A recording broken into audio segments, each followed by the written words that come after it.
chantons Hosanna. Oh, louez Jésus. Chantons, chantons, alléluia. Oh, louez Jésus. Poussez, poussez les cris de joie. Demandez l'Éternel. Poussez, poussez les cris de joie. Oh, louez Jésus. Oh, louez, oh, louez Jésus. Oh, louez, louez. Oh, louez Jésus. Oh, louez, louez. Oh, louez Jésus. Poussez, poussez les cris de joie. Oh, louez Jésus.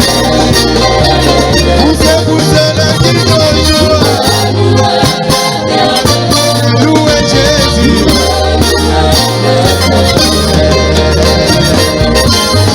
Amen, amen.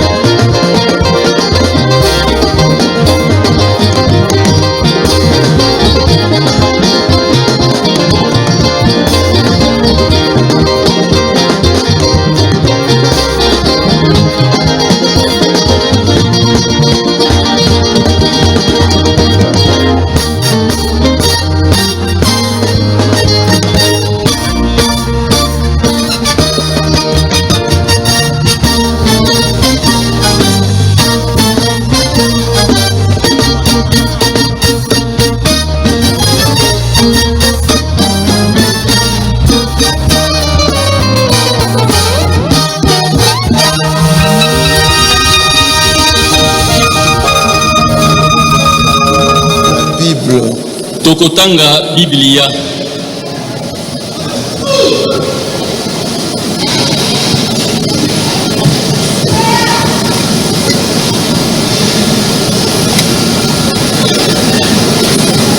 Dans Apocalypse 21, Katina emoniseli tukumi bale na moko.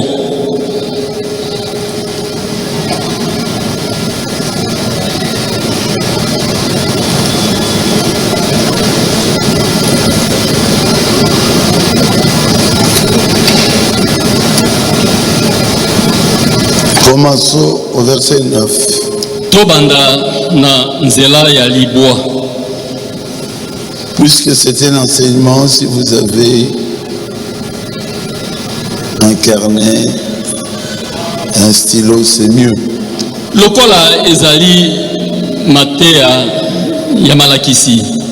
Ebongi malamu kozala na ekomeli na yo pe na kaye na yo. Bien que je vais simplifier cela.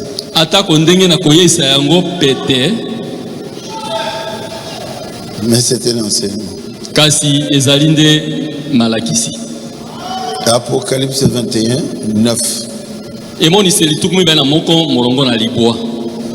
Puis un de cet ange qui tenait les 7 coupes remplies de 7 choses, de 7 derniers fléaux vint et il m'adressa la parole en disant: viens, je te montrerai l'épouse, la femme de l'agneau. Moko na banje yango sambo. Bayo bazalaki na mbeki sambo itondaki na maloji sambo na suka. Alobi na ngai ete yaka. Natalisa yo mwasi na libala na mwana na pate.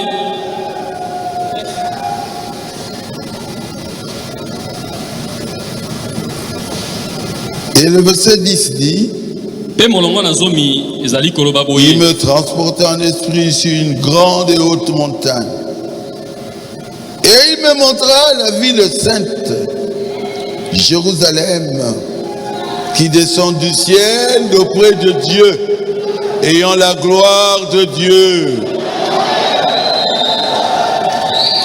Amemingai katina molimo kuna na ngomba monene molai pe atalisingai Yerusaleme mboka mosantu kokita na likolo kouta na Nzambe.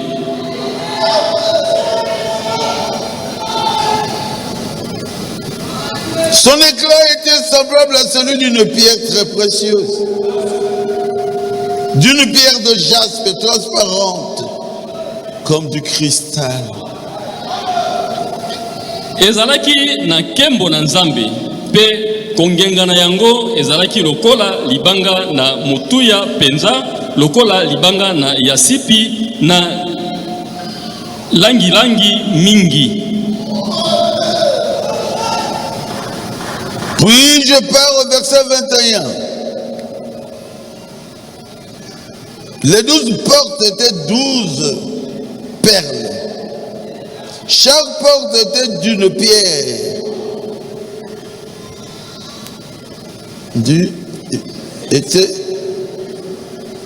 Chaque porte était d'une seule perle. La place de la ville était d'or pur, comme d'une verre transparent. Tukumi bale na moko. Bikuke na yango zomi na mibale bizalaki mangaliti zomi na mibale. Bisalami ekuke moko mangaliti moko, ekuke moko mangaliti moko. Balabala na mboka ezalaki na wolo penza kitoko lokola talatala. Je ne vis point de temple dans la ville, car le Seigneur Dieu Tout-Puissant est son temple, ainsi que l'agneau. Na monaki tempelo wana te po ete Nkolo Nzambe mozwi na nguya nyonso azali tempelo na yango na mwana na pate lokola. La ville n'avait besoin ni du soleil, ni de la lune pour l'éclairer, car la gloire de Dieu l'éclaire. Et l'agneau est son flambeau. Mboka ezalaki na bosenga na moi te, soko na sanza te, pona kotanela yango, po ete kembo na Nzambe engengeli yango, pe mwana na pate azalaki mwinda na yango.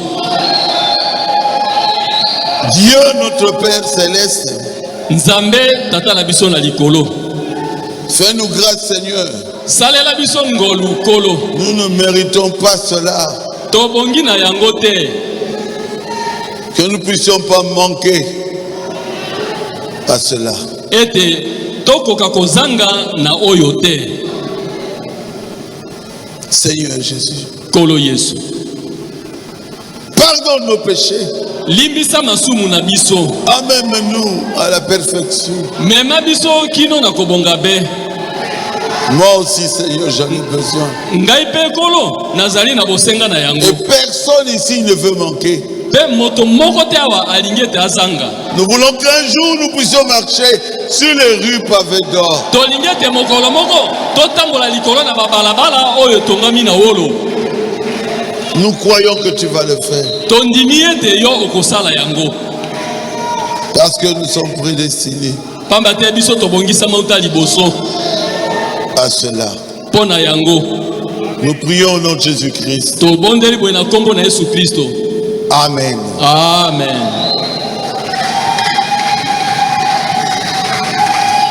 Veuillez vous asseoir. Bovanda. Chantez-moi ça un peu. Ville de perles de lumière,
Ma prédication d'aujourd'hui,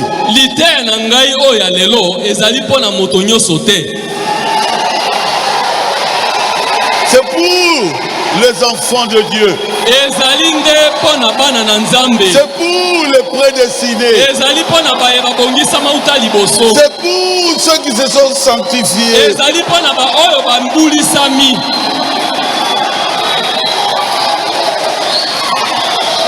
Un jour vous marcherez sur les rues pavées d'or.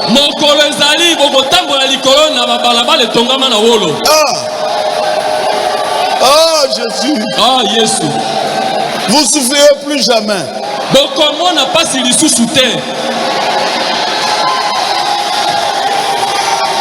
Là-bas la souffrance n'existe pas. La maladie n'existe pas. Je vous dis la vérité. C'est là où je vous conduis. Tokokoma. Nous y arriverons.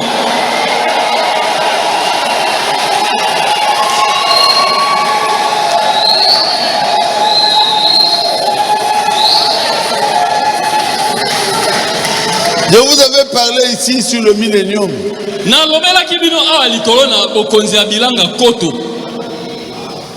Le millénium, ça sera sur la terre.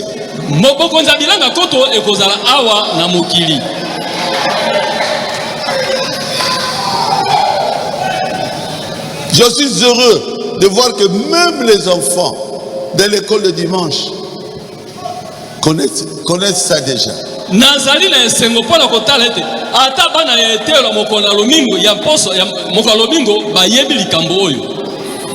Frère Medarsi, c'est la question que ta fille m'avait posée, non? Elle a quel âge? Hein? 8 ans. Elle a parlé avec précision. Ah, j'ai dit non, non.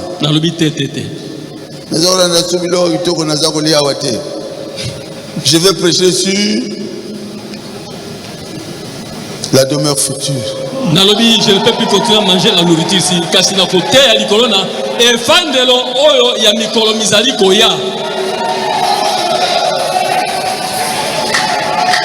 C'est le but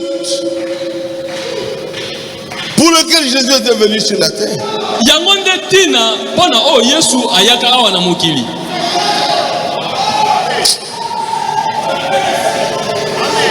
Pour que vous puissiez un jour marcher sur les rues pavées d'or. Poete toko kamokolo moko kotambola likolo na balabala o etongami na wolo. Kuna souci ezate. Il n'y a pas de souci là-bas. Kuna mutu akofinga yo azate. Là il n'y a personne qui va t'injurier. Dieu, donne-moi la force de prêcher. Nzambe pesa ngai bobele makasi pona teya. Je suis rempli de l'onction. Na tondi samina epakolami.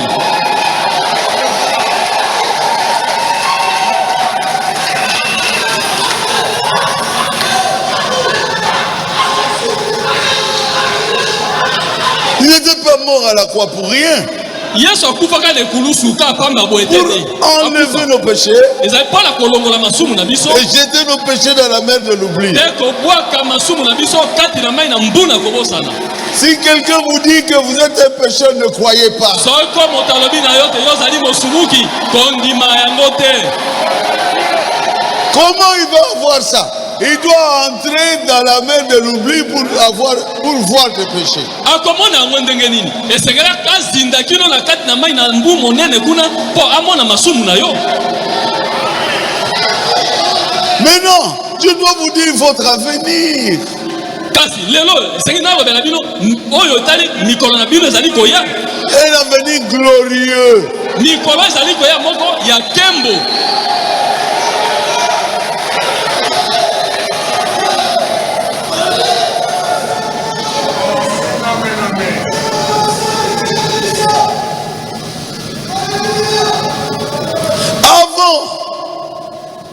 Que commence le millénium, Liboso ete bokonzi ya bilanga koto ebanda. un ange puissant Mwanje moko na nguya quittera la gloire akotika kembo et descendra sur la terre. pe akokita awa na se. Il va lier Satan avec des chaînes. Akokanga satana na minyololo. Et nous descendrons Pe biso tokokita avec Jésus-Christ elongo na Yesu Kristo sur les chevaux blancs. likolo na bapunda ya pembe.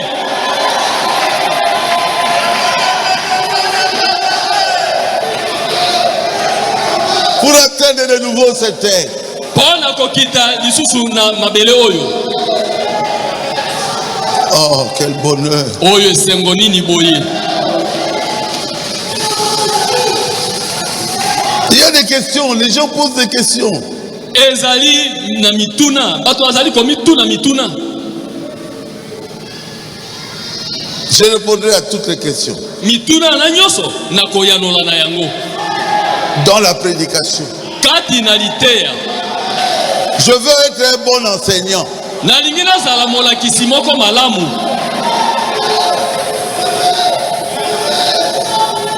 Où se trouvera le millénium? Bokonzi ya bilanga koto ekozalaka wapi? Mais ici sur la terre. Awa kaka na mokili.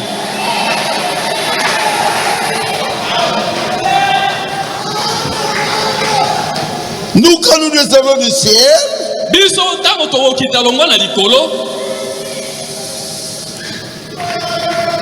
les Juifs Bayuda qui étaient tués depuis des siècles oyo babomamaka eleki bilanga ebele vont ressusciter. bakosekwa. Quelqu'un peut dire amen à cela? Amen.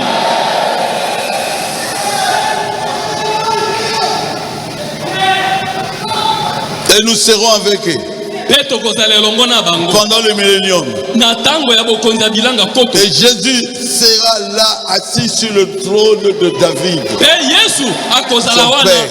na tango yango afandi likolo na ngwende na Dawidi tata na ye. Ça commence à devenir un peu plus clair. Bobandi koyoka emonani mwa polele. Ah, Jésus. Ah Yesu. Jésus, le Dieu créateur. Yesu nzambe mokeli sera là sur la terre. akozala na mokili. Vous voulez le voir, vous le verrez. Soko lingi omona ye okomona ye. Le millénium, c'est un temps merveilleux. Bokonza bilanga kote zali eleko moko kitoko mingi. Aujourd'hui, je vais aller voir Jésus. Olobi bon lelo na kendana no na kende kotala Yesu. Vous arrivez là-bas, vous voyez Jésus. Okomi kuna okomona Yesu. Vous causez avec Jésus. Obeti lisolo na Yesu. Quel bonheur. Oyo esengo nini. Il sera en Israël, Akozala na Israël, à Jérusalem. na Yerusalem.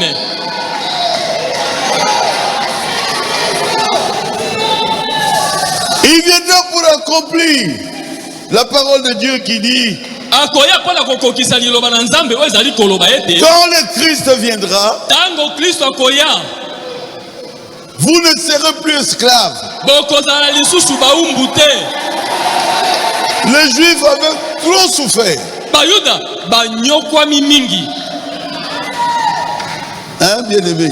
Bwete molingami. Ils étaient esclaves où? Là Bazalaka où baumbu wapi? Esther était sortie. Hein?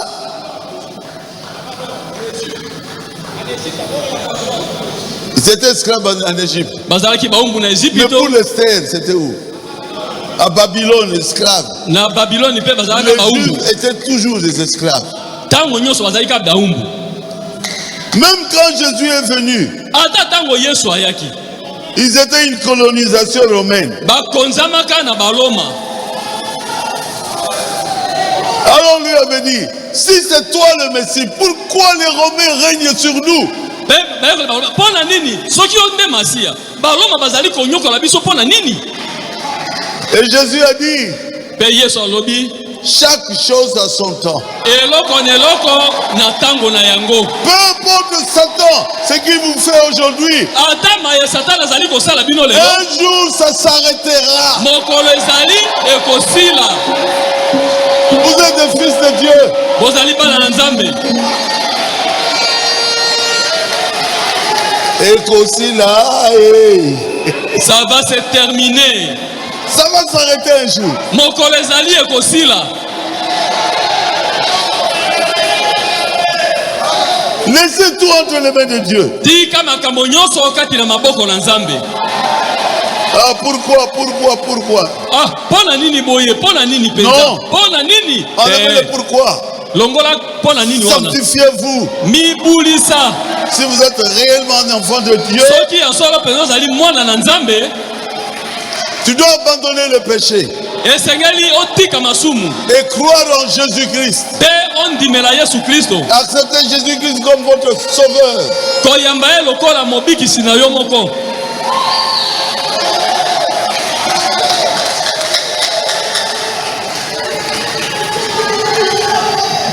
Acte des apôtres, chapitre 1er. Misala na batoma mokapo na liboso.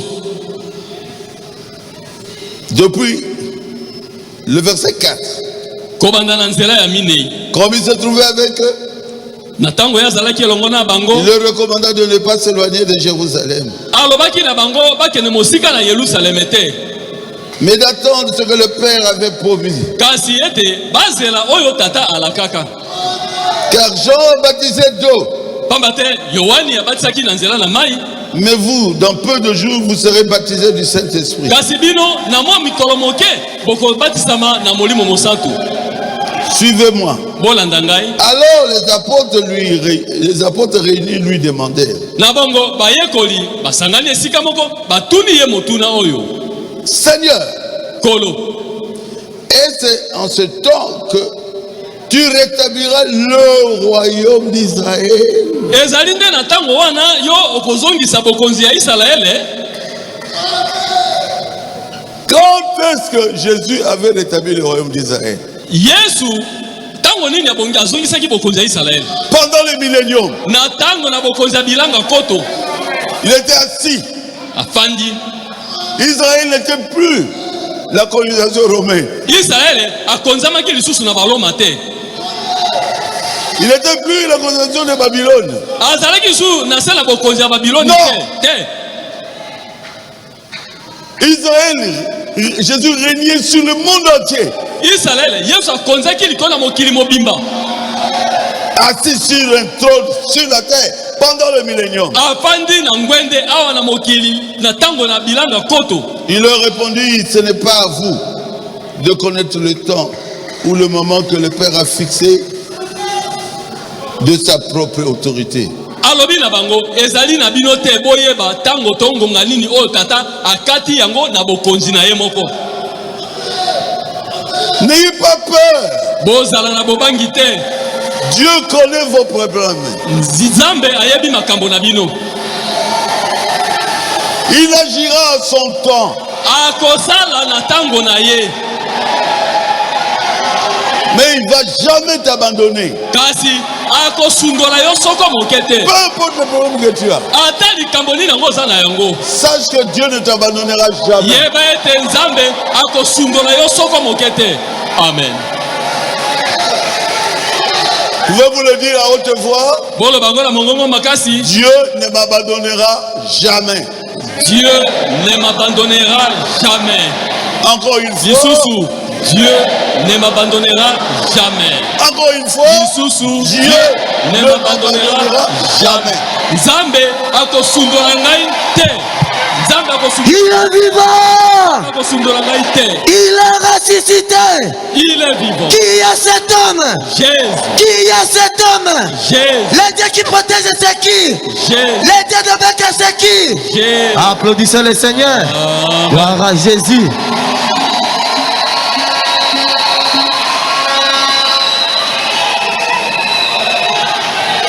Simplement pour le millénium, Kaka pona wetali bokonzi bilanga koto. il a envoyé un ange puissant. Atindaki mwanje moko na nguya. Pour lier Satan. Pona ko kanga maboko na satana. Simplement pour le millénium. Kaka pona bokonzi bilanga koto. Alors que le millénium c'est pour tout le monde. Na boye bokonzi bilanga koto za Tout le pona monde moto était nyonso. là. Moto nyonso azalaki wana. Satan Satana était lié. akangamaki. Apocalypse 20. Emoniseli tuku mibale.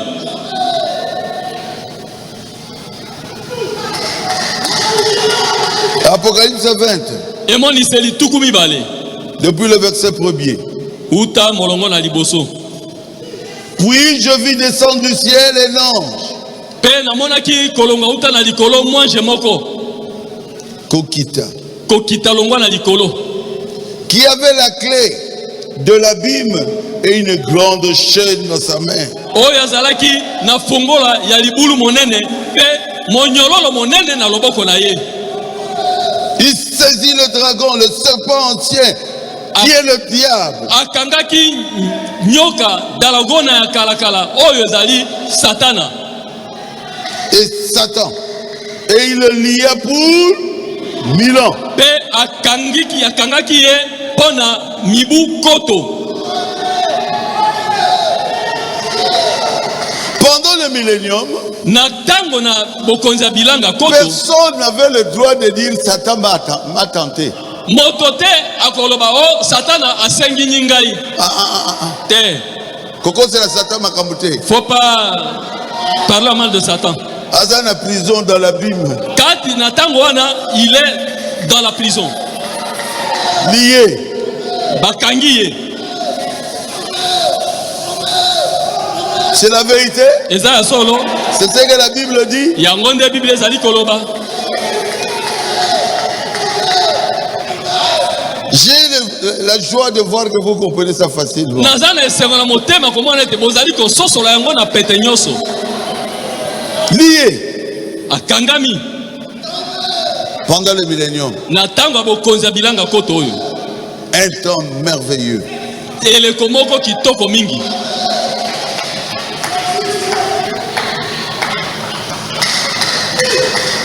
Un temps où il y a la joie. Tango oyo esengo ezali. Prenons Ésaïe 65. Toka mata Isaya tuku motoba na mitano. Oh là là. Un temps merveilleux. Eleko moko kitoko mingi.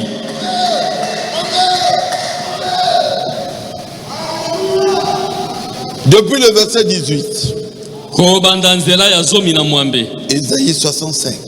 Isaya tuku motoba na mitano. Réjouissez-vous plutôt.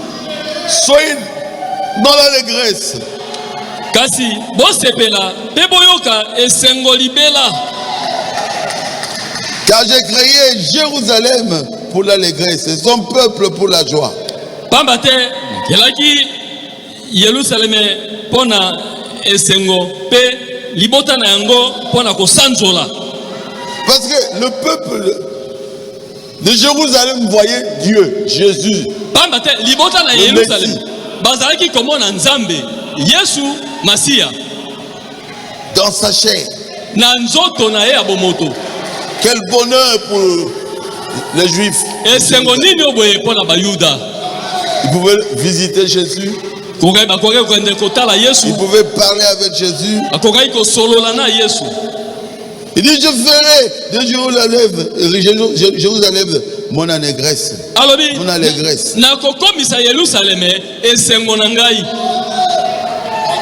Et mon peuple ma joie.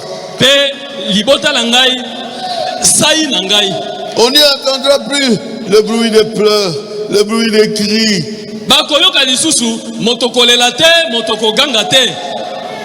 Il n'y aura plus ni enfant, ni vieillard qui n'accomplissent les jours.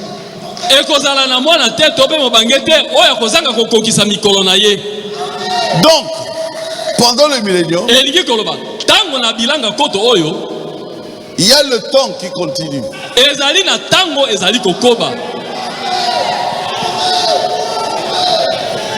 Mais après le millénium, il n'y aura plus de temps. Mais ici, il y a le temps.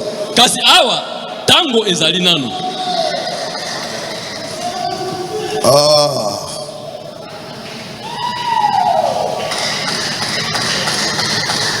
On parle d'enfants. Il n'y aura pas ni enfant.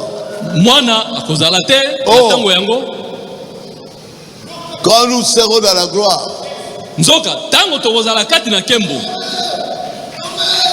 quand nous marcherons sur les rues pavées d'or,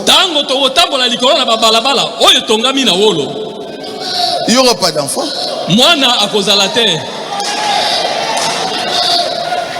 Tout le monde sera adulte. Les femmes 18 ans, les hommes 24 ans.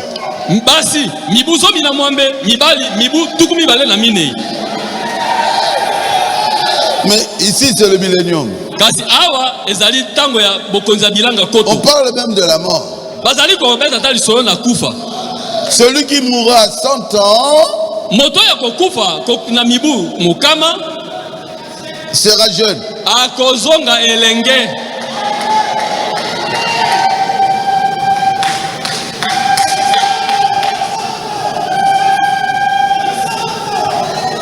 Amen. Amen. Parce qu'on compte le temps. Et le pécheur âgé de 100 ans sera maudit.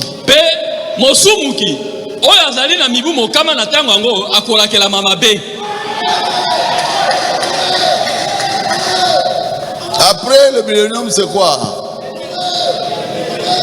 Hein? Hein?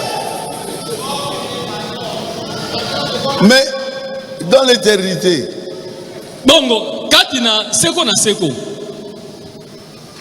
ça n'existe pas. Si vous êtes dans l'éternité, on parle plus de la mort là-bas.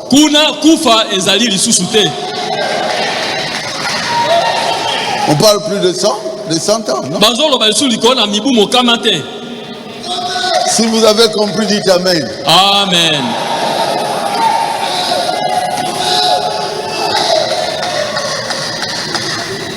Ah, Seigneur. Je me sens bien.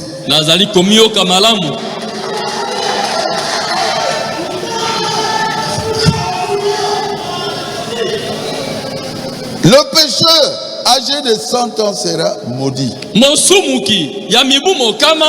azlakelami mabe. Cela signifie qu'il va mourir. Elingi koloba ye akokufa.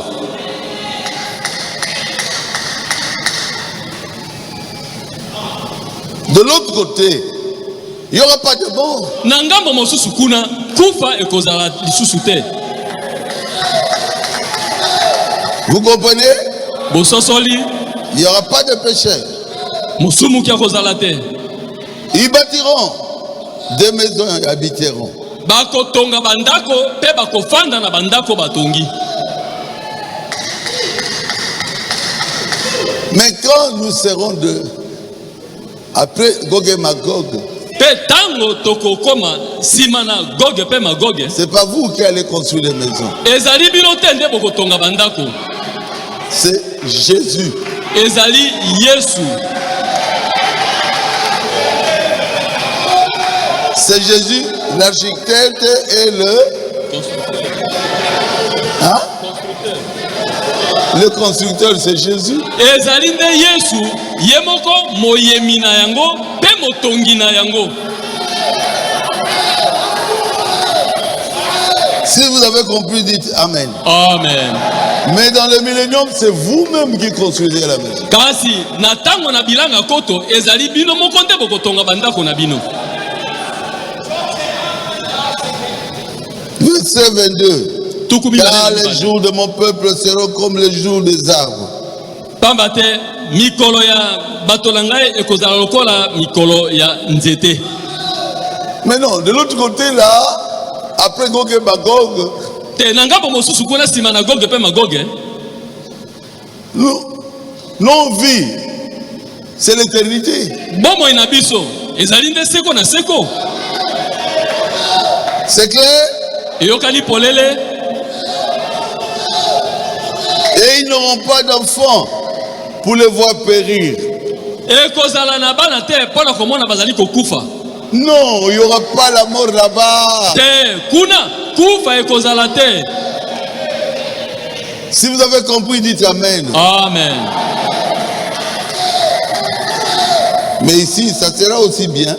Kasi awa ekozala pe malamu. Mais le péché sera encore là. Kasi na tango wana lisumu ekozala nanu. La mort sera encore là. Kufa ekozala nanu. Si vous avez compris, dites Amen. Amen. Pourquoi le péché sera encore là? Pona nini lisumu na tango wana ekozala nanu. C'est parce que Ezali po ete quand nous descendrons avec Jésus-Christ, tango biso tokokita elongo na Yesu Kristo. nous trouverons ici sur la terre des personnes qui vivront ici. Tokokuta awa na mokili bato oyo bazali kobika awa. Le millénium, c'est pas aller quelque part. Non, c'est là où vous êtes. Bokonzi ya Vous êtes au Congo. ezali tete okende epai moko boye te. Ezali kaka esika yo ozali. En Amérique ou en Europe, vous restez là. Na Congo, na Poto, na Amerika, bokozala kaka wana. Et toutes ces nations-là vivront 1000 ans dans le millénium. Pe bato wana bakobika mibu koto na kati na bokonzi bilanga koto. C'est qu'il y aura deux semences. Elingi kotalisa ete ekozala na mimboto mibale. La semence de Dieu Momboto na Nzambe et la semence du diable. na momboto ya Satana. Les fils d'Adam Bana na Adama et le fils de Caïn, na bana na Kaina. ils seront tous là Bango baso bakozala wana dans le millénium. na bokonzi ya bilanga koto.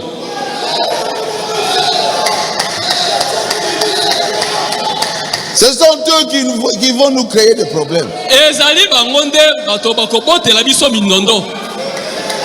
Mais le Fils de Dieu n'a pas de mauvaises choses en lui. Kasi mwana na Nzambe aza na eloko mabe kati na ye te. Il n'a pas la pensée de faire du tort à quelqu'un. Aza na likanisi te ya kosala mabe epa na moto. Si vous avez compris, dites Amen. Amen. Mais le fils du diable, Kasi bana na Satana. oh, Ils ont ça à l'intérieur. bango bazali na mosisa mabe wana kati na bango. Ils ne font que du mal. Mosala baebika kosala mabe. Caïn avait tué Abel. Caïn abomaka Abel. Qu'est-ce qu'Abel lui avait fait? Abel asalaka enini? Satan est lié. Satana bakangi. Mais pourquoi? Ils vont continuer à faire du mal. Bongo, pona nini bango bakokoba kosalaka mabe? C'est la semence du mal. Ezali momboto ya kosalaka La mabe. semence du malin. Momboto ya oya mayele La mabe. semence de Caïn. Momboto na Kaina. J'ai plein de versets bibliques. Na tondi na biteni na sango na Biblia ya ebele. Cherchez-moi ça. Lukela ngai yango. Dans 1 Jean 3. Na Yohani ya liboso mokapona misato. Il dit, il faut ça pourquoi? Alobi, basala bongo pona nini? Parce qu'ils ne sont pas de la bonne semence. Alobi, ezali poete bango bazali oya momboto ya malamu te. Le mal habite dans leur cœur. Na kati na mitema na bango na bende efandi kuna. Bayebi ndenge basalaka motu malamu te. Ils ne savent pas faire du bien à quelqu'un. Mais la semence de Dieu Kasi momboto na Nzambe ne fait que du bien. esalaka kaka bolamu.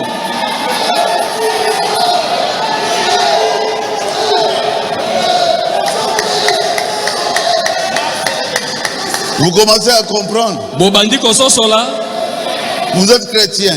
bozali ba Kristo. Même si quelqu'un vous fait du tort, Ata soko moto asali yo mabe, ne le maudissez pas. kolakela moto wana mabe te. Kolakelaye mabete. Ah, Ne la maudissez pas. oh naza ko papaye.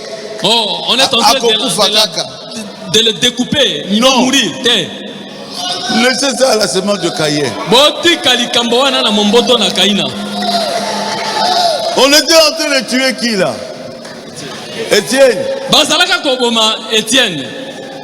Est-ce que Étienne avait dit je vous maudis? Étienne alobaka na lakeli bino mabe. Est-ce que Étienne avait dit je vous maudis? Étienne alobaka te na lakeli bino mabe. Dieu va vous tuer aussi. Nzambe pa Moi koboma bino. Étienne, Nga Étienne un homme de Dieu, moto na Nzambe ne le fait plus. bosala bongo te. Et si tu le fais, ne le fais plus. Mais Étienne a dit Kasi Étienne alobaki que le Seigneur tika ete kolo ne fait quoi? Vous pardonne. alimbisa bino. Qu'il puisse pas mettre ça sur votre compte. Atangela bino mabe wana te. Il est vivant. Il est ressuscité. Il est vivant. Qui est cet homme? Jésus. Qui est cet homme? Jésus. Le Dieu du pasteur Barouti, c'est qui? C'est Jésus. Applaudissons le Seigneur. Amen. Par Jésus.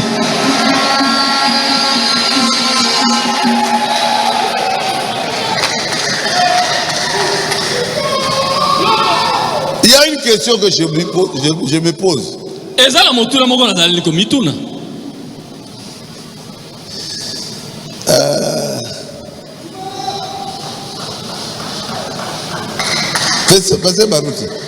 Y aura-t-il des enfants qui naîtront pendant le millénium? Mokengeli baruti loba nano.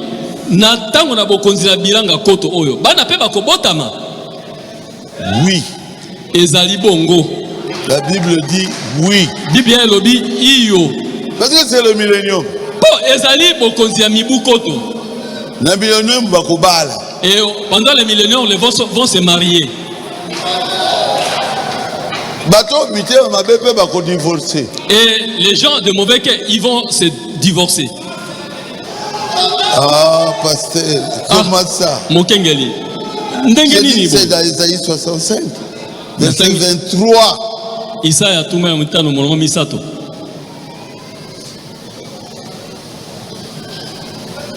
Ils n'auront pas des enfants pour les voir périr. Bakobota bana te po ba mona te bana na bakufa.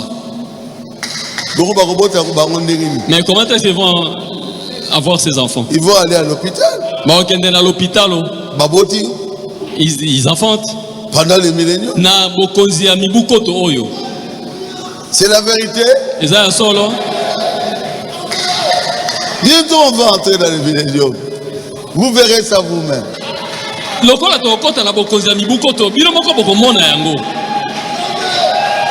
Ça sera très bien, très très bien. Mais eza malamu mingi malamu kasi ça ne changera pas. Le corps reste le corps. ekobongwana te nzoto ekotika kobele nzoto. Ne ressemble pas à Caïn. 1 Jean 3. Yohane ya liboso mokapo na misato. Ne ressemblez pas à Caïn, Bokokana na Kaina te. qui était du malin Ye oyo azalaki mwana na oyo ya mabe. et qui tua son frère. Pe abomaka ndeko na ye mobali. Mais pourquoi le tua-t-il? Bongo abomaki ndeko na ye mobali pona nini? Parce que ses œuvres étaient mauvaises. Ezali po ete misala na ye Kaina ezalaka ya mabe. Les œuvres là, Misala wana c'est la sémence. ezali momboto. Montre-moi ce que vous faites. Talisa ngai oyo ozali kosala. Je saurai de quelle sémence tu es. Nakoyeba yo ozali ya momboto nini? C'est clair. Eyokani polele? Parce que ses œuvres étaient mauvaises Ezali po ete misala na ye ezalaki ya mabe. et que celle de son frère était juste. Pe oyo misala ya ndeko na ye Abele ezalaki ya bosembo ya boyengebeni.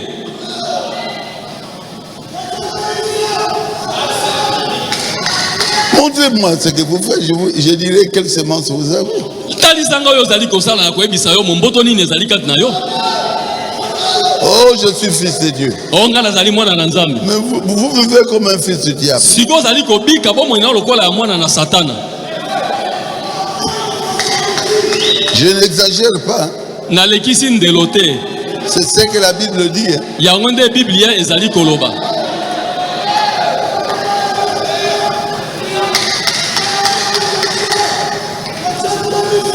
Quand vous allez dire,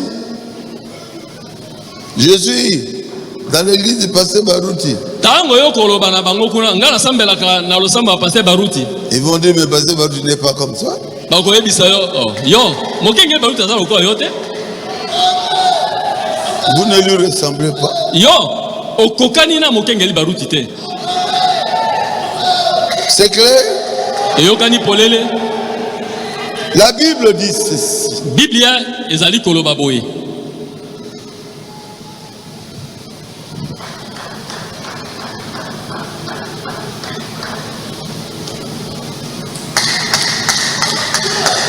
C'est clair? Eyokani polele. Merci beaucoup. Matondi mingi.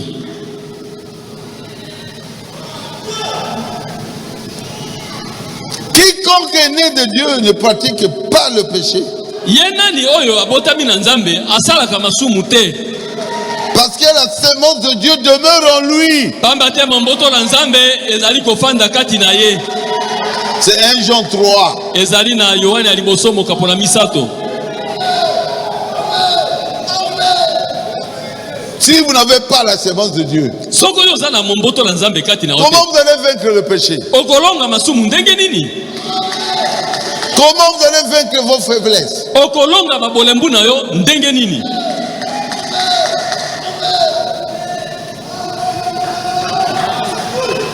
C'est le verset 9. Quiconque est né de Dieu ne pratique pas le péché. Ezali molongo na libwa. Ye oyo abotami na Nzambe asalaka masumu te. Parce que la sémence de Dieu demeure en lui. Po ete momboto na Nzambe ezali kofanda kati na ye. Et il ne peut pécher Pe ata moketa kosala lisumu.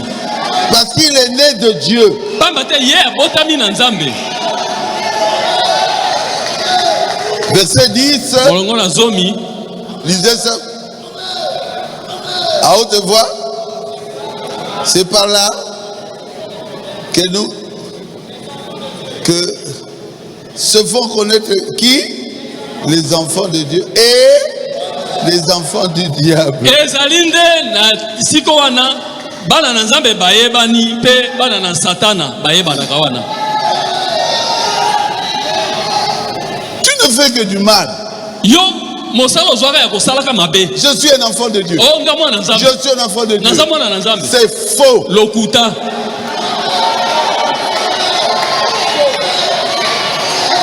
que l'amour de Dieu se trouve pas dans votre cœur. Pamba te bolingo na Nzambe ezali na kati na motema na yo te.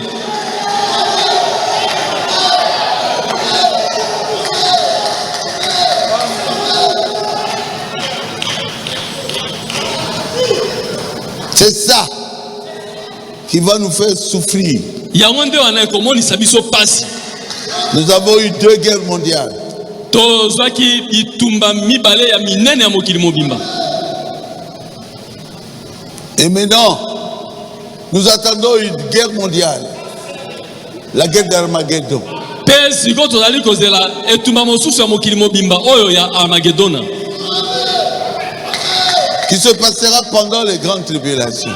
Oyo ekobundama na tango na minyoko minene. Et nous, en ce moment-là, nous serons au ciel. Pe na eleko wana biso tokozala na likolo. Dans le souper de noces. Na elambo ya libala. Avec notre chéri Jésus-Christ. Na molongani na biso Yesu Kristo. Il est vivant. Il est vivant. Il est ressuscité. Il est vivant. Qui est cet homme? Qui est cet homme? Applaudissons le Seigneur. Gloire à Jésus.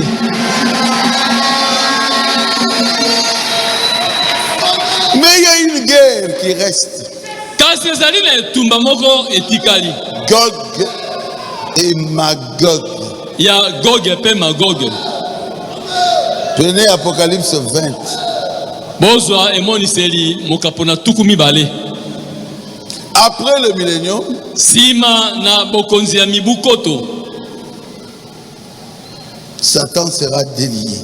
Satana bakokangola ye. Apocalypse 27. Emoniseli tuku mibale molongo na sambo.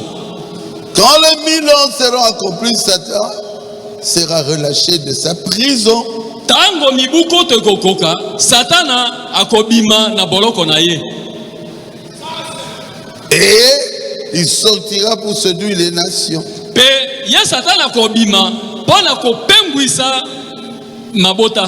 Qui sont aux 4 coins de la terre. Mabota oyo ezali na bipai mine ya mokili mobimba.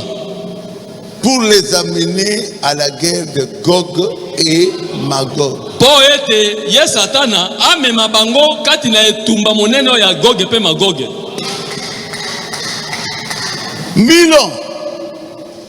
Parce que tel que nous sommes ici, même si vous vivez 100 ans, votre cerveau, vous ne pouvez utiliser que combien?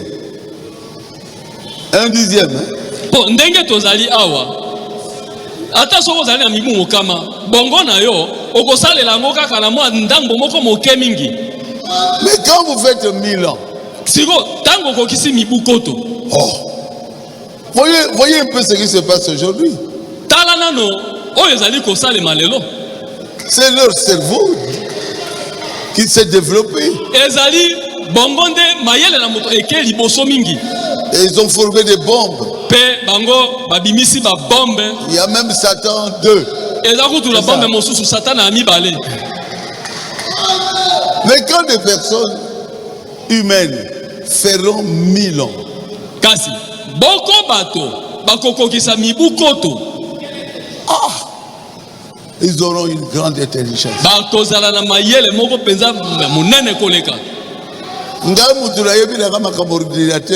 Et moi qui ne connais pas l'ordinateur, quand j'arrive aux États-Unis où je vis, tango na komi na Amerika isika na bikaka, et vous allez, comment on appelle ça? Mama faut ba benga Et ngoni. pas Toliaka, McDo. Hein? Hein? Et pas Toliaka. Alors, c'est déjà marqué. Vous prenez leur ordinateur là. Au kamati ordinateur na bango. Donc, biso, baebi bisote. Nous, on ne nous connaît pas. Et je désire manger ceci et cela. Et moi, je ne connais pas, je suis toujours en ligne. Mais non, on appelle. Ngai na yebi na ngate, ngai na kaka sima na bato bazali boso na ngai. Te, bakobenga. Et là, on vous donne un numéro. Pe kuna bapesi yo numéro moko. Moi, je connais rien. Ngai naebi na ngelo côté. Je les gagne. Na otala kaka. Il faut que j'étudie ça. Ah, esengi na salela ngo. C'est quoi ça? Oh nini lisu. Il n'y en avait pas avant. Ezalaka liboso te. L'intelligence, le cerveau. C'est pas comme nos ancêtres. Quelque chose. Mayele bongo eza lokola bakoko na biso te. Eza loko moko boye. Ça s'est développé. Et ke liboso mingi. C'est vrai? Eza bongo. On était en Israël. Tozalaka na Israël. On n'a même pas fouillé nos valises. Ba valise na biso batalaki yango ata kotala te. Mais si c'est un appareil ou quoi, scanner, Bakamati kaka scanner. nous on passait Biso tozalaki ka koleka. avec les valises. Na ba valise na biso. On me dit, Lobi na ngai. ah vous étiez avec nous. Hein? Ah yo zalaka na biso. Ah bon. On me dit, il y a telle chose dans telle valise. J'ai dit, mais non. Eza leloko boye na kati na valise busongolo. Bete. Mais comment ils ont vu ça? Ba moni yango ndenge nini? J'ai même pas vu ça en Europe. Na poto na tikala komona yango te. On m'a dit, ouvre alors. Balobi na ngai bo fungola. Ça se trouve le côté droit là. Eza na ngambo ya loboko mobali. Voilà la chose. Eloko yango yango yo moni. Mais quand ce cerveau fera 1000 ans, Bongo, tango bongo oyo kokokisa mibu koto. hey, s'il veut savoir ce que tu dis de lui, il reste à sa maison et il écoute ce que tu dis. Soki alingi ayeba oyo ozali koloba pona ye afandi ne kuna na ndako akoyoka oyo lobi na ye. Le cerveau sera développé. Bongo ya moto ekokola ekokende liboso mingi. Et ils feront des bombes. Plus que les bombes, même plus que Satan Dieu. Pe bakosala ba bombe mosusu oyo ekoleka ta Satan na mibale. C'est ça qui amènera la guerre de Gog et Magog. Yango nde wana ekobandisa etumba oyo ya Gog pe Magog.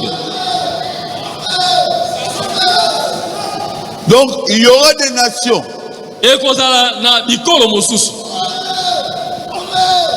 qui croiront en Jésus. oyo bakondimela Yesu.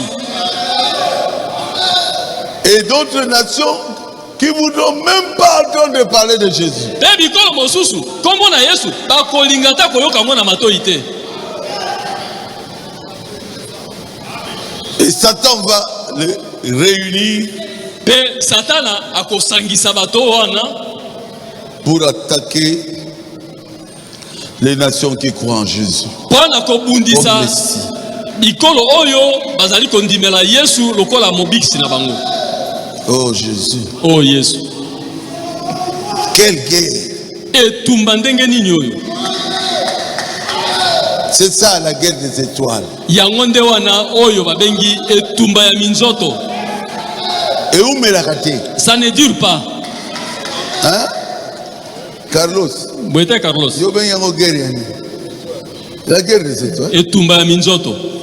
Mozuka bombe moko ba guerre ici. Et vous lancez une seule bombe et la guerre se termine. Je vais lire ça encore. Nakotanga ngo lisusu. Apocalypse 27. Et moi ni seli tukumbi ale molongo la sambo. Quand les 1000 ans seront accomplis, Tango mibu koto ekokoka. Satan sera relâché de sa prison Satana akokangolama po abima na boloko na ye. et il sortira pour séduire les nations qui sont aux quatre coins de la terre. Pe akobima po na kopengwisa bikolo oyo nyonso ezali na kati na mokili mobimba. Afin de les rassembler pour la guerre de Gog et Magog. Po ete ayanganisa bango na tina na etumba oyo ya Gog pe Magog. Leur nombre est Motango comme na le bango sable de la terre. ezali ebele lokola zelo ya mokili. 1000 ans. Mibu koto. Bazokufa te bazaka kobota. Il ne meurt pas et il se multiplie toujours. Vous vous imaginez ça? Bozo banza likamboyo. Ils seront combien de milliards et de milliards de Bakozala motango boni, kiasa na kiasa. Et ils viendront pour attaquer les saints. Pe bango bakoya pona ko bundisa basantu. Ils montèrent à la surface de la terre. Le verset 9. Molongo na libwa. Abimaki bamati na mokili. Donc ils allèrent à la surface de la terre. Bakendeki na mokili mobimba. Et ils investirent le camp des saints. Pe bakoti na bitumba na molako na babulami. Bakeko bundisa babulami. Et la ville des bien-aimés. Pe engumba ya balingami. C'est cette guerre-là qu'on appelle Gog et Magog. Ezalinde etumba wana o ebiangami Gog pe Magog. C'est la dernière guerre. Ezali etumba o ya suka. 14-18. Mibu zomi na mine zomi na mwambe. 40-45. Tukumine na mitano etumba mibale ya mokili mobimba. Troisième guerre. Etumba misato. Armageddon. Et la quatrième guerre, c'est Gog et Magog. Pe tumbao ya mine ipe ya suka Gog pe Magog. Une seule bombe. Bombe kaka moko ya pamba. La guerre se termine. Et tumba esili. Et Dieu va appeler au ciel toutes les nations qui croient en lui, en Jésus. Pe nzambe akobenga utala likolo bikolo nyoso oyo endimeli Yesu. Et ils monteront au ciel. Pe bango bakomata na lola. Et le ciel enverra un feu. Pe lola ekotinda moto moko qui va brûler toutes les nations qui attaquaient les saints. Et bakotinda moto moko oyo ekotumba bikolo nyoso oyo ezalaki kobundisa babulami. Nous, on n'est pas fort. Mais nous avons celui qui est plus fort. Son nom est Jésus. Kombo na ezali Yesu. Même à la dernière minute, il agira.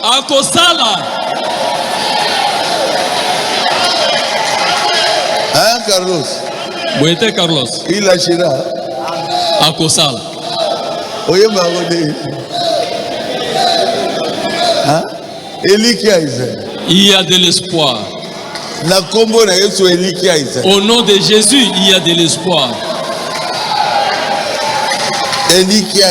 Il y a de l'espoir. Et il n'y aura plus de guerre.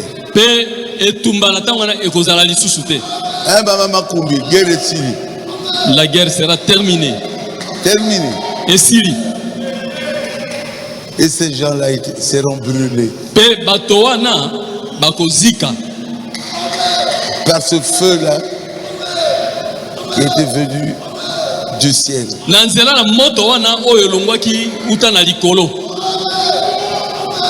Et après, c'est le jugement du trône blanc.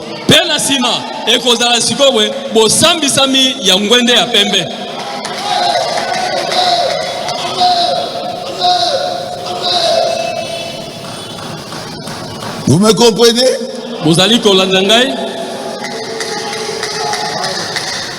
J'ai vraiment fait tout pour faciliter ça.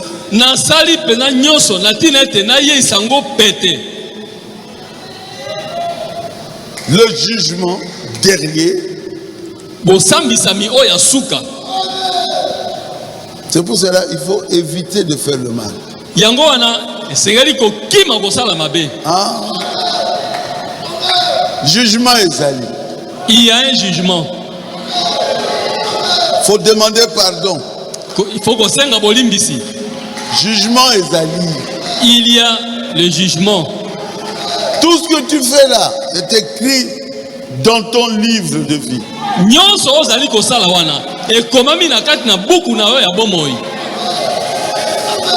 Et au jour du jugement, tu en rendras compte. Même les critiques ata matongi Je parle aux critiqueurs. Jugement ezali. nazali koyebisa batongi, il y a un jugement. Nyonso za koloba. Tout ce que tu dis, Dieu l'écrit dans le livre de ta vie. nzambe azali kokoma yango kati na buku na yo ya bomoi. Vous comprenez? Bososoli yango, C'est clair? yokani polele, Oh frère, oh ndeko, nalingaka yo mingi. je t'aime beaucoup. Hypocrite. Mokosi. Tango abimika boye. Et quand il sort, Oh là là. bomoni, Je ne crois même pas à son serviteur, à son ministère. mosana kote na kutungala ndimi na nga ngote. Jugement ezali. Il y a un jugement. Ou alors tu demandes pardon maintenant? To kaka siko senga na bolimbisi. Écoutez. Boyoka. Il y aura le jugement de trône blanc. Kosambisa manangwende ya pembe ekozala. Malamu bongisa makambo nanu lelo. Et il serait mieux d'arranger les choses aujourd'hui. Sinon, Son côté, tu seras condamné. okokweisama. Et quand tu es condamné, Etango kweisami, tu vas brûler okozika na moto. jusqu'à l'extinction. Kino osila nye penza. Dieu n'a pas besoin de toi. Nzamba zana bosenga na yote. C'est dur, hein? Eza makasi, hein? S'il faut réparer, réparer maintenant. Soki esengeli kobongisa makambo, bongisa yango sikoyo.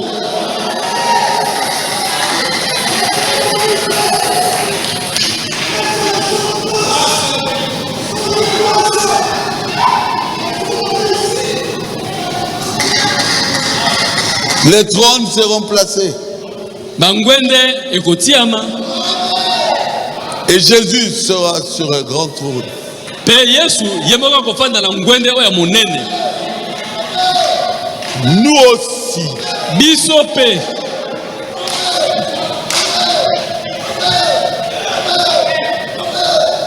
Ça vous fait du bien, hein? Ezo salabino malamu, hein? Nous serons assis sur le trône Tokofanda na bangwende. pour juger Pona kosambisa. chaque personne Moto moko na moko. qui vous a fait du tort. Oyo asalaka yo mabe. Oko juger ye yomoko. C'est toi-même qui vas juger cette personne-là.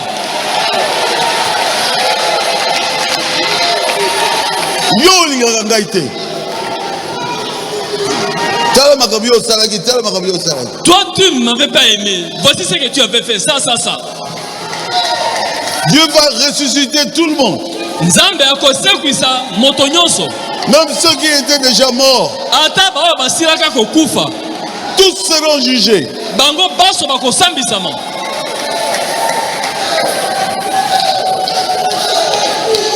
Je m'en parle. Ndeko mwana bazali koloba.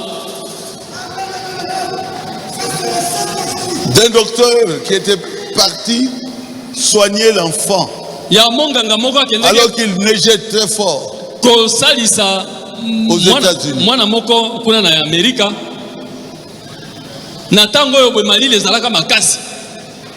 Frère Branham m'a dit, si cet homme vient dans ma présence, Ndeko mwana soki mobali oyo aye liboso na ngai, je lui dirai, na koloba na mobali oyo, même s'il ne croit pas en Jésus, ata soki andimeli Yesu te, tu es pardonné. yo olimbisami. Entre dans la gloire. Kota kati na kembo. Il a dit beaucoup de pasteurs Awi bakengeli ebele. qui sont que des critiqueurs. Mosala bazwa kaka kotonga. Vous les jugerez. Boko sambisa bango. Pourquoi? Pona nini? Parce que vous êtes saints. pamba te bino bozali babulami. Vous êtes du bon côté. Bozali na ngambo malamu. Vous le jugerez. Boko sambisa bango. La Bible dit, ne savez-vous pas que les saints jugeront le monde? Bible ezali koloba. Bino bozali koyeba te ete basantu bako sambisa mokili. Savez-vous pas que les saints jugeront même les anges? Bino bozali koyeba te ete basantu bako sambisa ta baange. Personne n'a le droit de jouer avec vous les saints. Moto moko tozali na makoki ya kosakana na bino basantu. Car un jour, pamba te mokolo moko il payera. Akofuta. Parce que tu n'as pas l'argent. Yoza na mbongo te. Alors il te fait souffrir. Bongo amonisa yo pasi. Il payera. Akosamba. Il payera. Akofuta penza. Il est vivant. Il est ressuscité. Qui est cet homme? Qui est cet homme? L'aide de Beka, c'est qui? Applaudissons le Seigneur. Gloire à Jésus.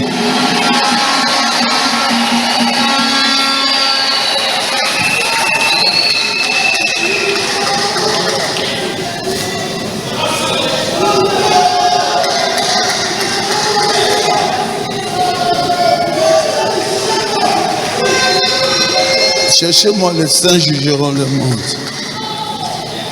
Oh. 1 Corinthiens, on ne joue pas avec les saints. Basakalaka na basantu te. 1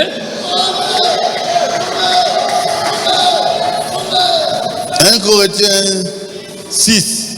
Bankoliti ya mokapona motoba. Et parce qu'il n'a pas l'argent et tu vas le traiter comme tu veux. C'était saint. Un jour tu seras devant lui. Il te jugera. Peu importe qui tu es. Président République, ministre du gouvernement, millionnaire, c'est un enfant de Dieu. Tu payeras.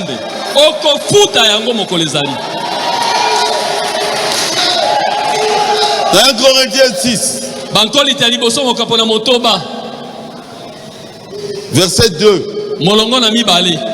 Il lisait avec moi. Ne savez-vous pas que les saints jugeront le monde? Et si par vous que le monde est jugé, êtes-vous indigne de rendre le moins jugement? Bino boyebite ete basantu bakosambisa mokili. Bongo soko na nzela na bino mokili esambisami. Bino nde bato bokosala ete kosambisa bango esalema. Ne savez-vous pas bino boyebite ete et nous jugerons les anges? Ange. Ah. La Bible est la vérité. Vous jugerez les anges. Bino bokosambisa bange. Ange à moi salé ma béni. Quel est le mal que ange a commis? Rien. Mais l'autorité que un saint a. Bokonzi oyo mosantu azali na yango. Tu as l'autorité sur les anges. Tu jugeras les anges.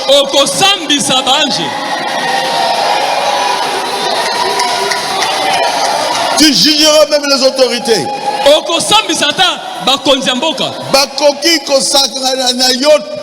Les autorités ne peuvent pas jouer de toi. Il y a le jugement du trône blanc qui attend.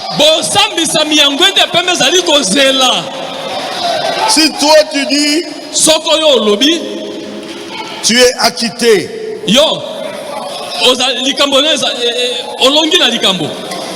Jésus ne fera rien. Parce que tu as la même autorité que lui. Quand tu diras tu es condamné, Tango yo koloba, okweisami. Jésus ne fera rien. Yesu akosala eloko te. Yébé, Lui aussi, azaba ko juger ba oyo bazali liboso na ye. il est en train de juger ceux qui sont devant lui. Les Juifs qui ont rejeté qui Jésus a jugé ba. Koleka mingi ceux qui avaient rejeté Jésus et Jésus va les juger. Dieu m'a donné la force de prêcher ça. Nzambe apesinga makasi pona te yango. Je suis sous l'onction. Nazali na sene pakolami. Ne savez-vous pas Bino boyebi te ete. que vous jugerez les anges? Bino bokosambisa baange. Hein, Patrick? Soyez fiers Bozala babulami. d'être un enfant de Dieu. Bozali bana na Nzambe. Vous êtes prédestinés Bobongisa mauta liboso. à aller au ciel. Pona kokende lola. Celui qui ira au ciel Oyo akokende lola. a déjà été prédestiné Asila kobongisa mauta liboso. à aller au ciel. Pona kokende lola. Et le diable Pe satana. ne peut pas changer cela. Akoki soko bokete kobongola yango.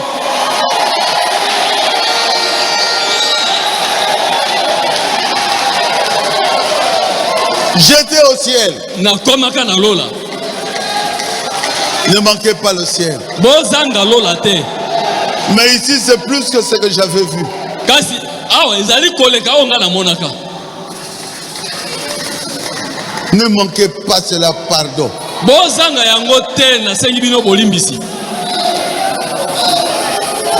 Mutu asomba yo te. Que personne ne puisse t'acheter. Montre-lui Talisa ye. que tu es un enfant de Dieu. Ete yo zali mwana na Nzambe.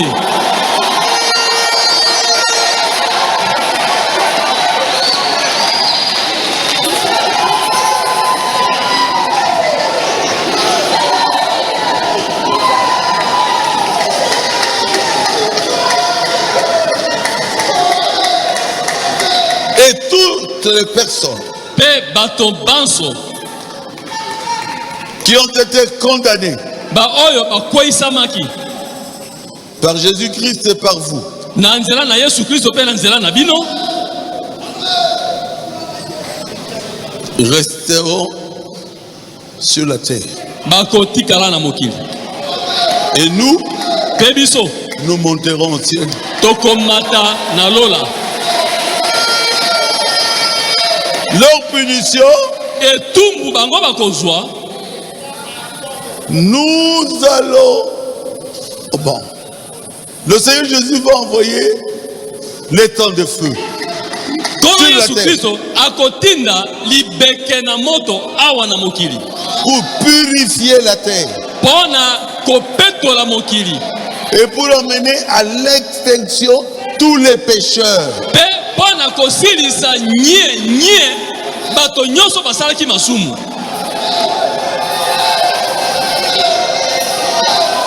Et ils seront basculés. On sera là où il n'y a pas de soleil. Pe tokozala kuna esika moyo ezali te. Mais nous serons au ciel. Kasi tokozala na lola. La terre brûlera Mabele ekozika pendant 7 ans kokoka na mibu sambo. pour que tous les pécheurs, Po ete basumuki banso tous les anges, baanje les nyonso chus, oyo les bakweisama diables, satana les démons pe milimo mabe soient brûlés bazika nyonso jusqu'à l'extinction. kino basila nye. On ne parlera plus de Satan. Tobeta lisu liso na satana te. C'est clair? Eyokani polele Ah, quel bonheur. te oyo esengo nini boye. Et nous serons au ciel. Pe biso tokozala na lola. Tokozela bazika bien. Et on va attendre jusqu'à ce qu'il soit complètement brûlé. Vous serez avec moi au ciel. Bokozala longo na nga kuna na lola. Et quand ils seront complètement brûlés, Pe tango bango bakozika nye la terre brûlée, mabele mokili ce esiki. madame appelle la terre qui brûle là, le baptême du Saint-Esprit de la terre, le baptême de feu. Pe ndeko brama zali kobenga mokili ezali kozika nete libatisi ya moto ya mabele. Amen. Amen.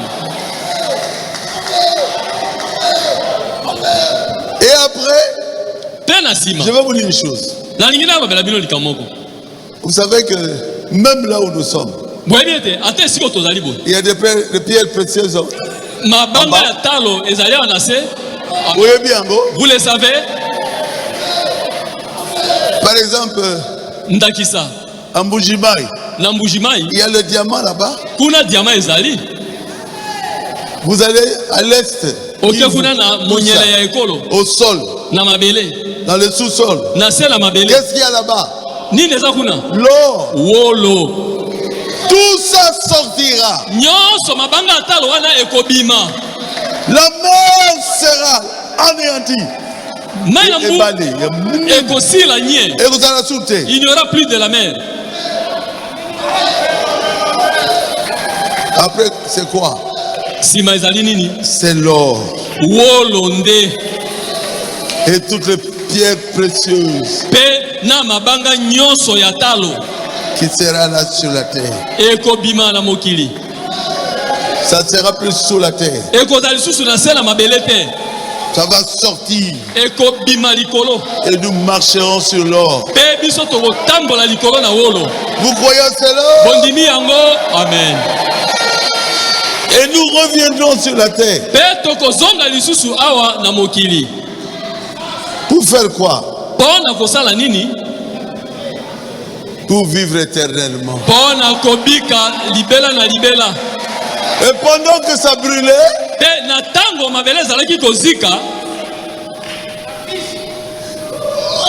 il y a une montagne qui va pousser du sol.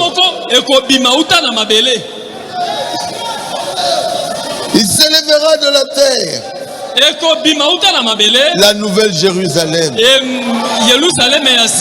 Ça va pousser à partir du mont des Oliviers. Là où Jésus partait pour prier. On était là avec Maman Fo. On avait prié, on avait pleuré. C'est là où sortira de la terre une montagne. De 2200 km de haut. Il y a kilomètre 2200 et 2200 km de large. Donc, depuis Israël jusqu'à je ne sais pas où, et puis ça part jusqu'à tout près du Congo.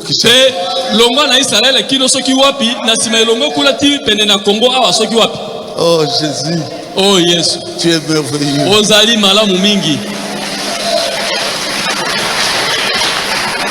Et les saints descendront. Hey, tu as dit les saints. Mais ici il est parlé de la nouvelle Jérusalem qui sort de la terre et qui descend du ciel. La nouvelle Jérusalem qui descend du ciel là,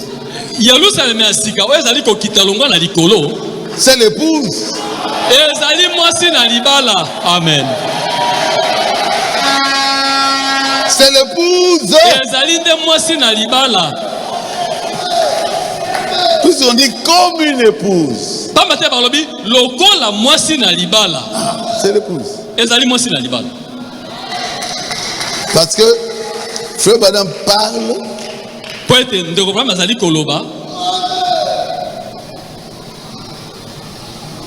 Il y aura la nouvelle Jérusalem qui sortira de la terre.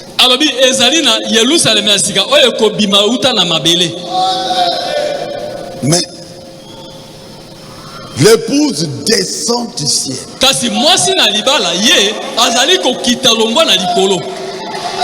pour atteindre la nouvelle Jérusalem.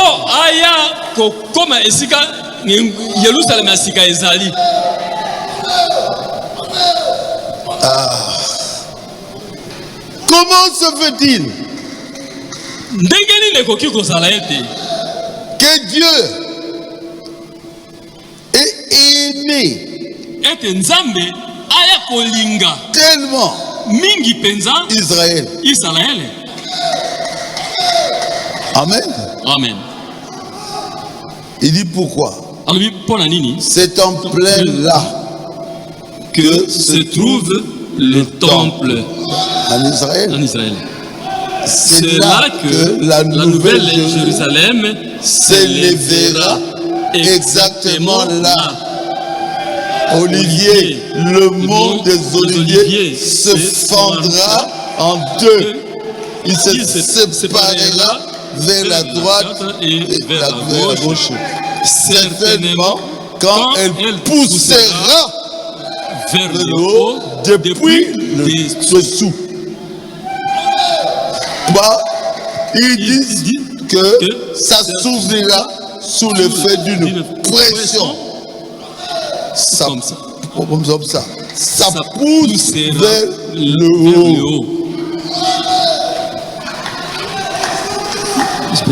C'est clair. Amen. Mais comme toujours, Vanda. Et quand vous ne connaissez rien, restez tranquille.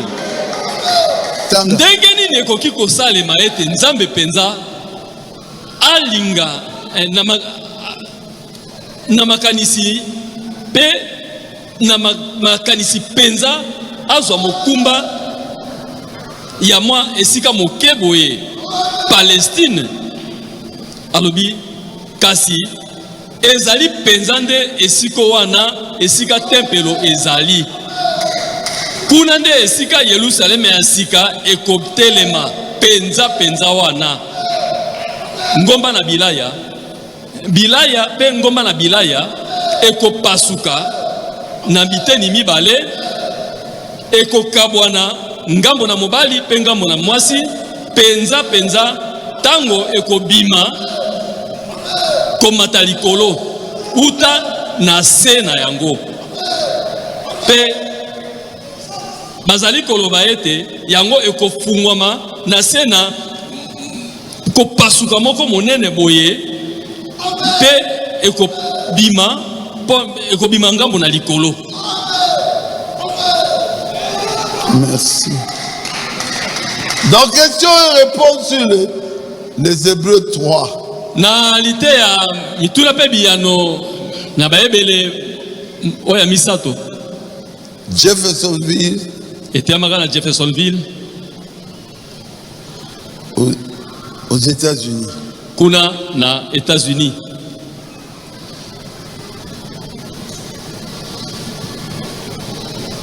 Paragraphe 508.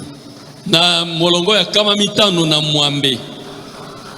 Et Jean a dit, Yohana lobaki, j'ai vu un nouveau ciel. Na monaki lola ya sika. Et une nouvelle terre. Pe mabele ya sika. Car le premier ciel et la première terre avaient disparu.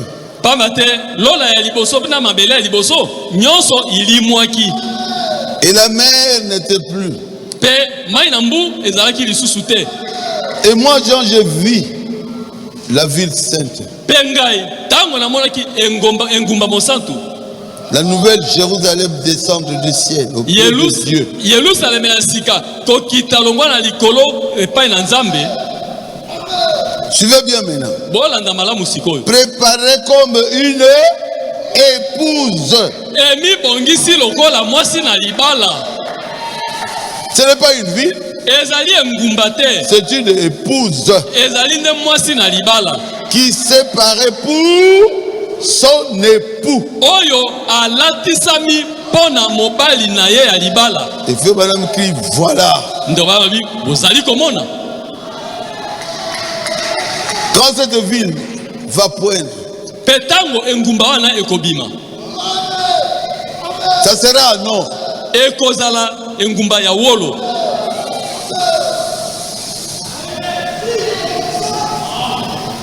Et le roi. C'est paragraphe maintenant 859.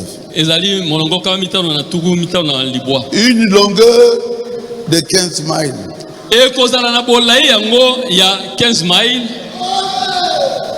Une largeur de 15 miles. Pe bokuse na yango ya 15 miles. C'est exactement la description que la Bible donne de la vie. Il n'est pas étonnant qu'il y ait plus de mer.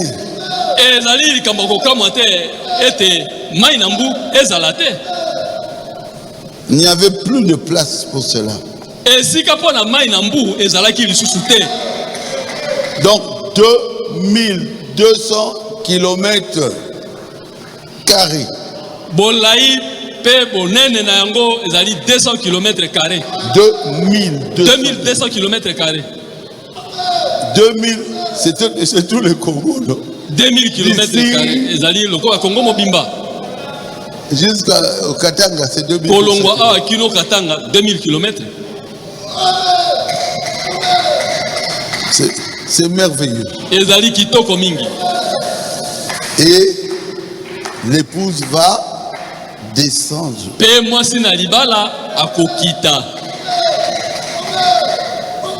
Paré pour son époux. Vous croyez à cela?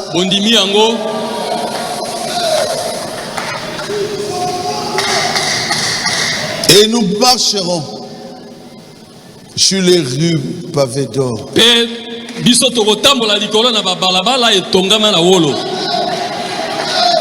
Nous marcherons sur des pierres précieuses.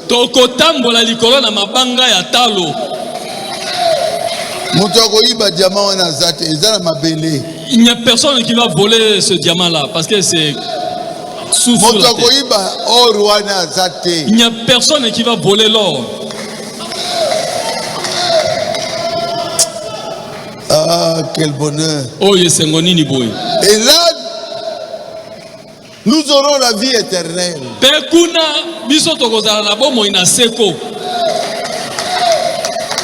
Et toutes les maisons seront en or.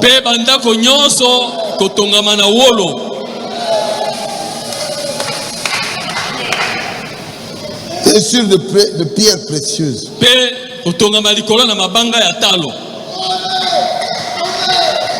Personne ne construira ta maison. L'architecte et l'ingénieur s'appelle Jésus.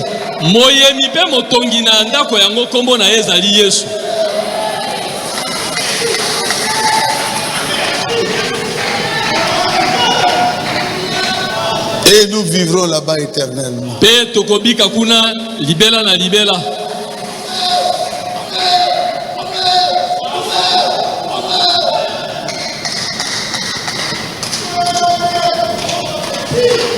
Je suis arrivé à la fin.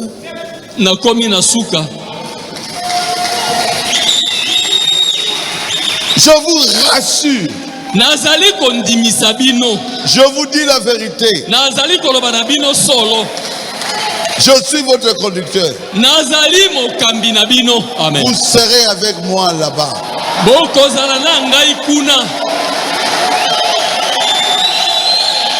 Vous marcherez sur les rues pavées d'or.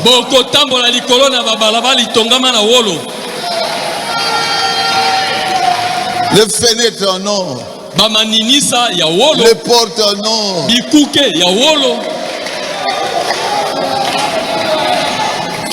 Là-bas, la mort n'existe pas. La vieillesse n'existe pas. La méchanceté n'existe pas.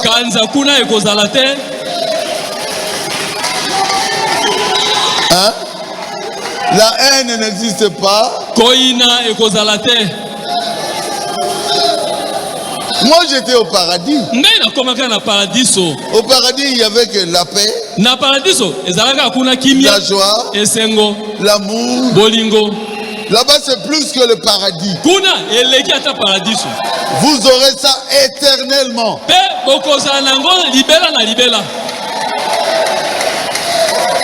Avec des corps glorifiés.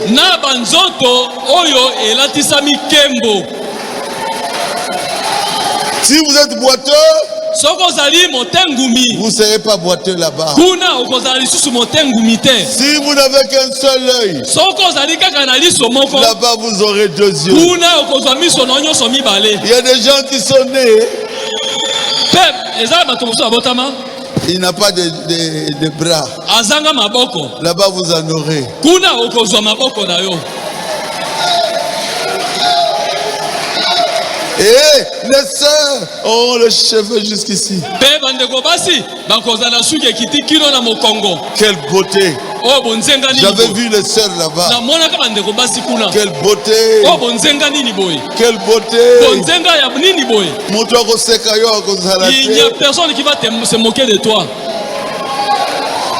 Il n'y a que l'amour. Kaka bolingo. Il n'y a que l'amour. Kaka bolingo. Il n'y a que l'amour. Kaka bolingo. Bientôt, nous allons partir. Kala mingi te tokokende. Je vous conseille Toli nazali kopesa bino. de chercher le Saint-Esprit Koluka molimo mosantu. pour ne pas manquer à toutes ces bénédictions. Po ete tozanga te na mapamboli nyonso oyo. Je m'arrête là, que Dieu vous bénisse. Na suki awa kolo apambola bino.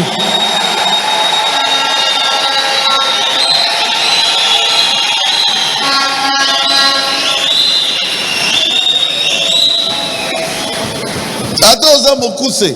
Même si tu es de petite Mon taille, côté Rofinga, Oza Mokuse. personne ne va t'injurer là-bas que tu es court. Là-bas, ça n'existe pas. Kuna ezali te.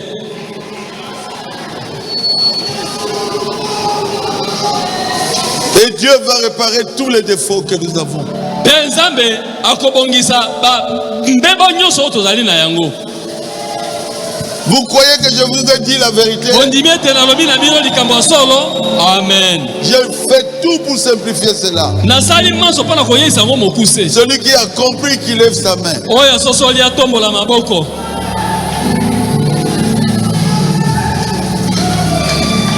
Ville de perles et de lumière,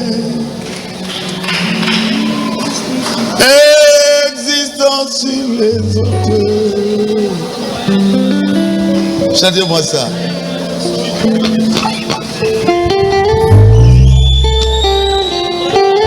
Levez-vous, priez. Attendez. Botelema, bobondela. Saluez la personne qui est à côté de vous. Pesa mbote pe na moto azali pembeni na yo. Dis-lui, nous serons ensemble là-bas. Loba le tokozala elongo kuna. Dans cette ville, Tokozala elongo pasteur na ngumba wana kitoko. parée d'or. Oyo etongami na wolo.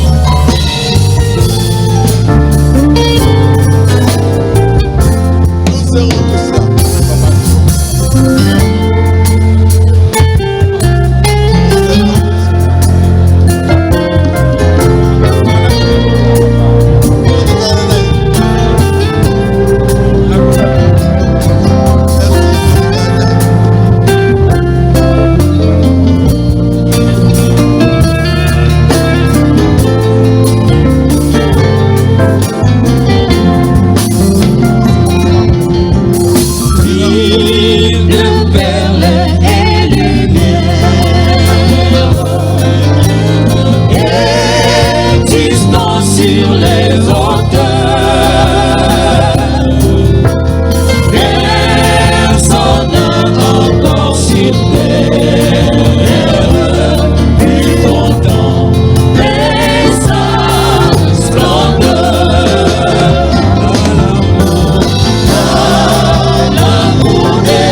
quand Jésus sera présent. C'est le vivant millénaire, il sera éternellement.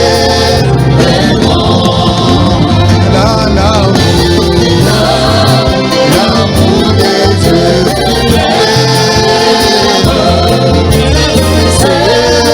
sera l'agneau lui-même, c'est lui le divanier, la nouvelle Jérusalem.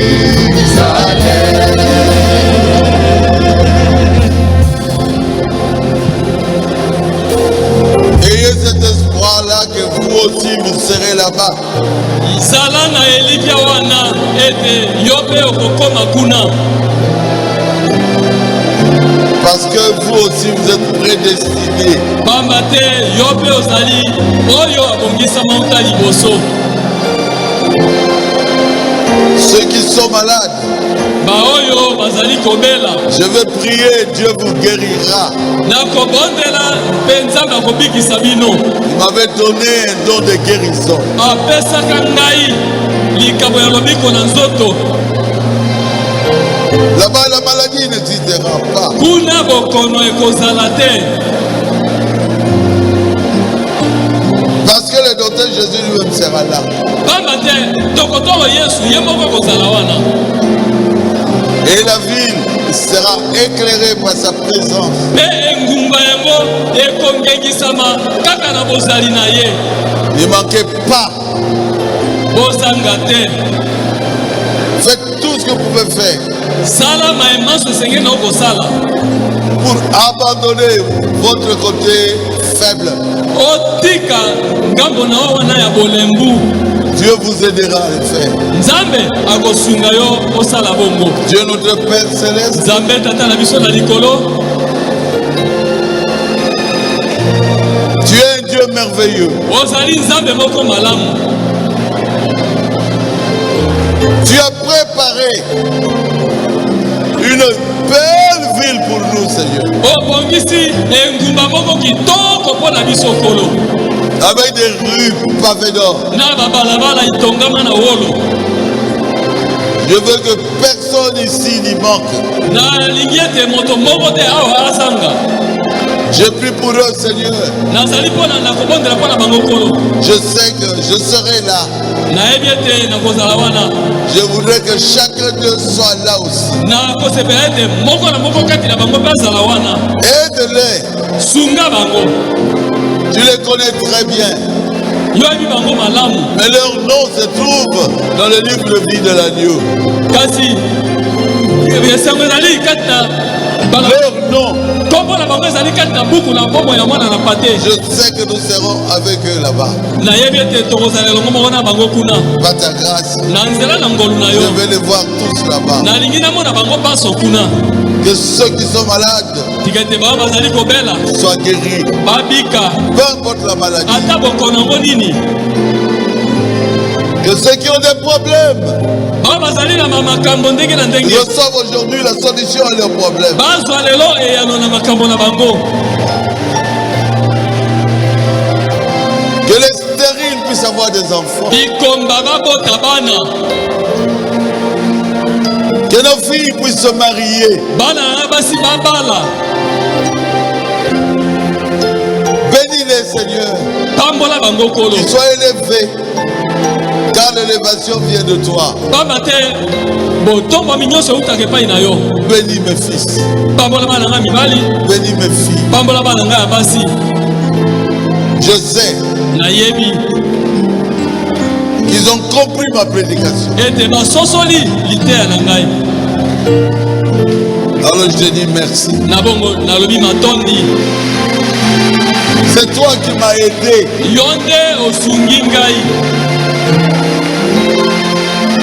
Tu mérites la gloire, Yo obongi na kembo. l'honneur. Lokumu Tu es Dieu. ozali nzambe. C'est toi le Seigneur Jésus. Tu leur as parlé encore aujourd'hui pour activer leur foi. Je prie pour chacun d'eux que nous ne puissions pas manquer à la lettre. Je demande cela au nom de Jésus. Amen. Amen. Amen. Amen. Amen. Amen.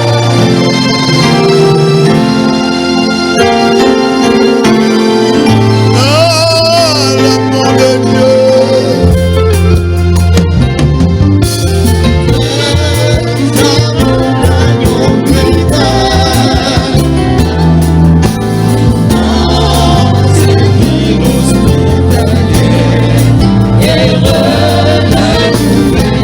Jésus.